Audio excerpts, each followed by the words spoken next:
آج نوجوانوں کا، بزرگوں کا یہ جذبہ دیکھ کے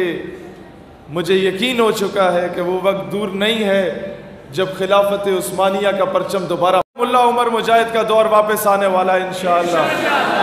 کہ آج کے بعد پاکستان امریکہ کے کہنے پہ جنگیں نہیں لڑے گا انشاءاللہ تعالی۔ آج کے بعد پاکستان اپنے فیصلے خود کرے گا، اور جب یہی جذبہ رہا تو انشاءاللہ تعالی پاکستان وہی جہاد کرے گا جسے جہاد کہتے ہیں انشاءاللہ تعالی۔ کشمیر کا فیصلہ آدھا گھنٹہ کھڑے ہو کے احتجاج کرنے سے نہیں ہوگا، عملی طور پہ ہوگا انشاءاللہ۔ یہاں میں نے وہ پرچم دیکھا کلمے والا، اور مجھے یاد آ گیا وہ افغانستان کا دور۔ میں انہی کو، ان غازیوں کو میں یہ بات بتانا اس لیے ضروری سمجھتا ہوں کہ آج تک ہمیں یہ کہا گیا کہ پیسے نہیں ہیں، ہم غریب ہیں، ہم منگتے ہیں، ہم FATF کی زد میں ہیں، ہم IMF کی زد میں ہیں، ہم ورلڈ بینک کی زد میں ہیں، ہم کس طریقے سے امریکہ کو آنکھیں دکھائیں گے۔ غریب ملک ہیں، وہ پشتوں کی ایک مثال ہے، غریب کو پیدا شوے کو بغیرات اچھا کرے، کہ غریب ہونے میں اور بغیرت ہونے میں بڑا فرق ہے بھائی جان۔ غریب ملا عمر مجاہد بھی تھا، غریب افغان طالبان بھی تھا، اس کے پاس ہتھیار نہیں تھا، اس کے پاس یہ سوٹیاں تھیں،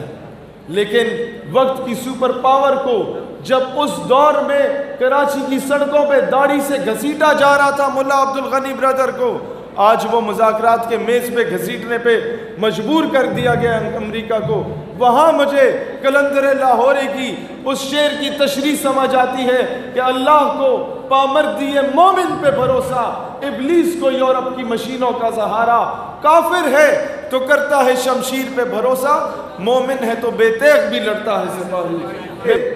انہی مجاہدین کی نظر کہ ہم تختہ و تخت میں سے ایک چنا کرتے ہیں، ہم عجب شان سے دنیا میں جیا کرتے ہیں، توپ کیا چیز ہے، بندوق کسے کہتے ہیں، ہم تو ٹینکوں کی صفیں چیر دیا کرتے ہیں۔ اور اسی وقت سے ملتا ہے شہادت کا سبق جب اپنی ماں کی گود سے دودھ پیا کرتے ہیں۔ دوستان ذی وقار، ہمارا پچھلے 20 سالوں سے مشرف کے دور کے بعد سے رویہ معذرت خواہانہ رہا ہے۔ ہم لوگوں نے جب تک دلیری سے مقابلہ کرنا نہیں سیکھا، یاد رکھنا یہ غلط کہتے ہیں تمہیں کہ اسلام یہ کہتا ہے ایک گال پہ کوئی تھپڑ مارے تو دوسری آگے کرو، نہیں، یہ میرا مذہب نہیں ہے۔ وہ تو کہتا ہے قرآن کا قانون ہے، خون کا بدلہ خون ہے، ہاں معاف کر دو تو بہتر۔ دوستان ذی وقار، جب تک یہ بزدلی، جب تک یہ بغیرتی، جب تک یہ معذرت خواہانہ رویہ ہماری ریاست اپناتی رہے گی،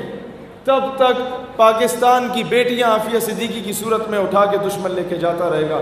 جب تک آپ کا یہ ریمنڈ ڈیوس کو باعزت بری کیا جائے گا، تب تک رات کی تاریکی میں نور خان ایئر بیس سے کرنل جوزف کو باعزت باہر بھگا دیا جائے گا۔ آج ضرورت اس امر کی ہے،